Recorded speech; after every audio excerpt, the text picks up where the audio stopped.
بسم اللہ الرحمن الرحیم۔ مخلوق کی پیدائش۔ حضرت ابو ہریرہ رضی اللہ تعالیٰ عنہ سے روایت ہے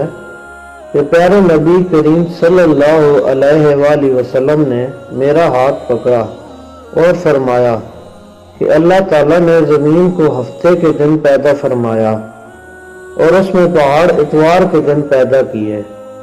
اور درخت پیر کے دن پیدا کیے اور ناپسندیدہ چیزیں منگل کو اور روشنی بدھ کو اور اس میں جانور جمعرات کے دن پیدا فرمائے اور تمام چیزوں کی پیدائش کے آخر میں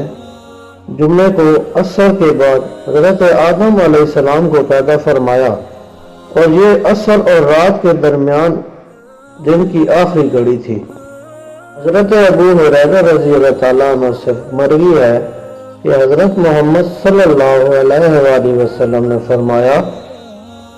کہ جو شخص قبرستان جائے اور سورہ فاتحہ قل هو اللہ احد اور الہاکم التکاثر پڑھ کر اللہ تعالیٰ سے یہ عرض کرے کہ میں نے تیرے کلام پاک میں سے جو کچھ اس وقت پڑھا ہے اس کا ثواب اس قبرستان میں مدفون مومنین اور مومنات کو پہنچاتا ہوں، تو قبرستان میں مدفون مردے اس کے لیے اللہ تعالیٰ سے شفاعت کرنے والے ہو جاتے ہیں۔